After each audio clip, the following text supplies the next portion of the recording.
Oke, assalamualaikum warahmatullahi wabarakatuh. Berjumpa lagi bersama kita. Seperti biasa, masih seputaran sapi marker.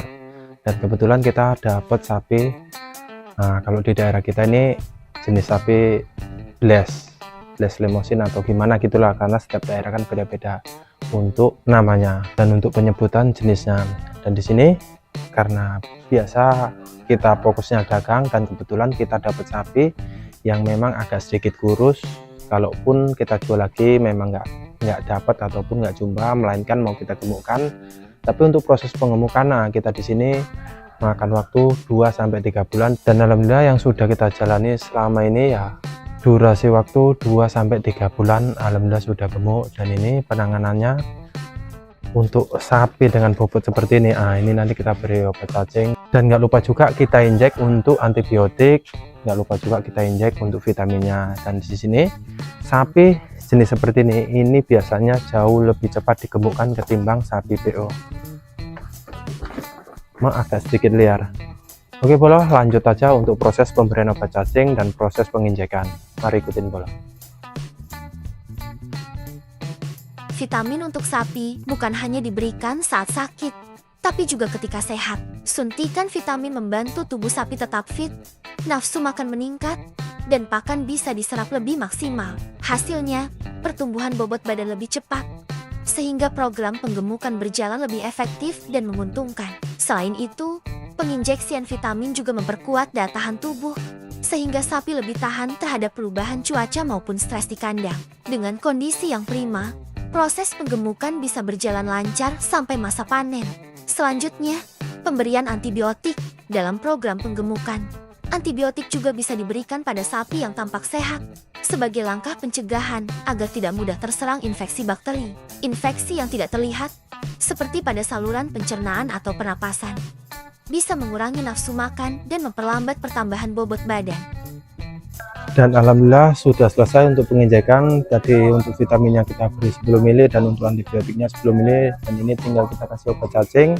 Biasa kalau untuk obat cacing kita pakai Galvagen, dan untuk dosisnya ini kita beri 30 cc bolo.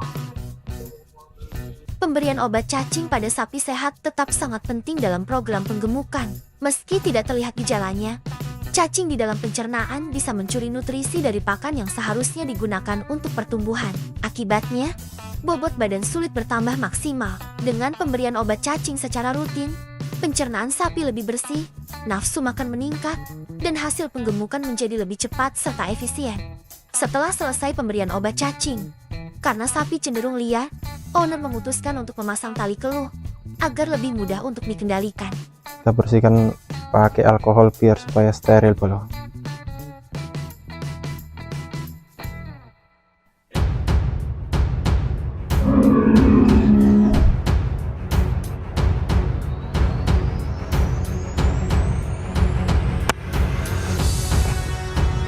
Ini diam.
Apa?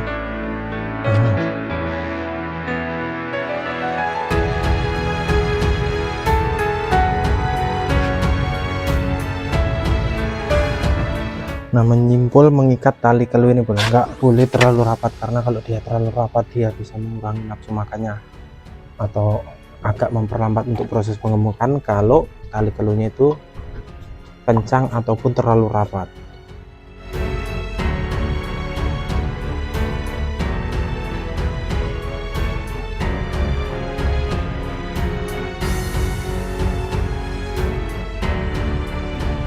Nah, untuk sementara kita ikat seperti ini dulu, dan nanti ya sudah beradaptasi untuk tali keluarnya, nanti 1 minggu kita coba lagi untuk penyimpulan ataupun kita kontakkan ke tali lehernya.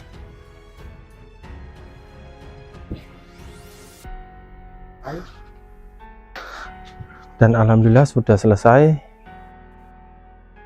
proses pengobatannya, proses penyuntikannya, proses pengeluarannya. Ini tinggal proses kita lanjut untuk proses beradaptasi pakannya, dan setelah beradaptasi pakan makan waktu 2-3 hari, dan setelah itu tinggal kita tunggu proses pengemukannya. Setelah berapa bulan kita lihat hasilnya.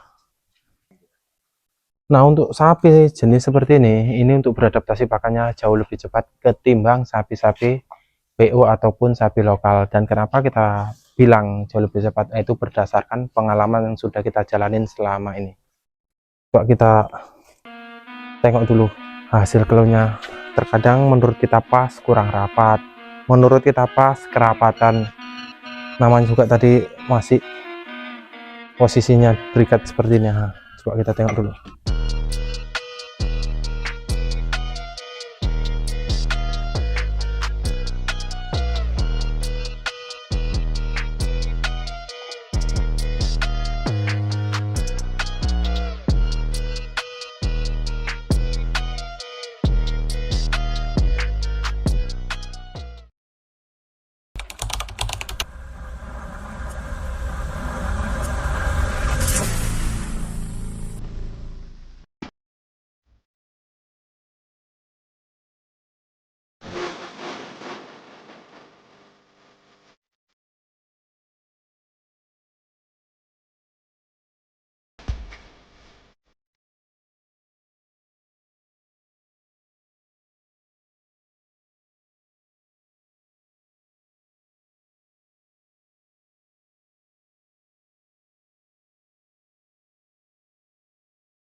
Oke, alhamdulillah setelah 4 bulan perawatan, sapi ini sudah menunjukkan perubahan maksimal.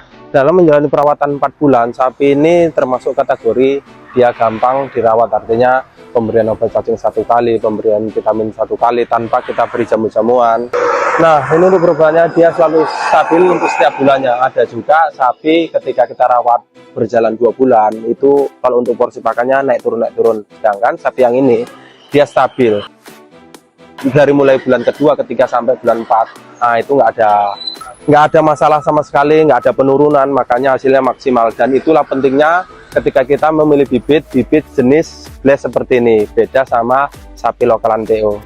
Dan awal sapi ini datang, dia kurus, hanya dia kurang makan, bukan kurus karena penyakit, dan itu jauh lebih gampang untuk proses pengemukan. Karena kalau sapi kurus hanya kurang makan, nah itu sedikit lebih gampang karena kita memfokuskan pola pakannya saja tanpa kita pikirkan sapi ini penyakit apa, harus gimana, cemana. Nah itu nggak perlu, hanya kita memfokuskan, kita beri obat cacing. Setelah kita beri obat cacing, kita injek vitamin, kita hanya memfokuskan bagaimana sapi ini lahap makannya. Setelah itu sudah berjalan mulus, nggak ada masalah, dan makan pakan yang berkualitas. Berkualitas pun pakannya, kalau porsinya tidak cukup, itu sama saja. Begitu juga sebaliknya, memang semua itu butuh keseimbangan. Cukup pakannya, harus juga berkualitas pakannya. Pakan berkualitas pun kalau porsinya nggak cukup, ya sama doang. Jadi semua itu butuh keseimbangan. Dan semua proses pengemukan itu saling berkaitan. Kalau untuk porsi pakannya, setelah kita hitung-hitung, perharinya dia menghabiskan pakan kurang lebihnya 15 ke 16 kilo. Jadi kalau untuk hitung-hitungan dari mulai bulan pertama, kedua, dan ketiga sampai ke 4 bulan ini, kalau setelah kita hitung-hitung dari mulai pembelian sampai ini hasil panen, masihlah terselip keuntungan. Dan semoga jadi motivasi, referensi untuk para peternak pemula. Dan semua proses yang ada di video ini, dan itulah proses yang sebenarnya. Karena saya mengingat dulu susahnya cari pengalaman, ilmu, sampai ke sana kemari, tanya ke sana kemari, itu susah. Dan hati saya tergerak agar peternak pemula tidak mengalami hal yang sama seperti yang saya alami dulu. Oke bolo, sampai sini dulu video kita. Terima kasih yang sudah nonton dari awal sampai sekarang. Salam dari Permata Sapi. Assalamualaikum.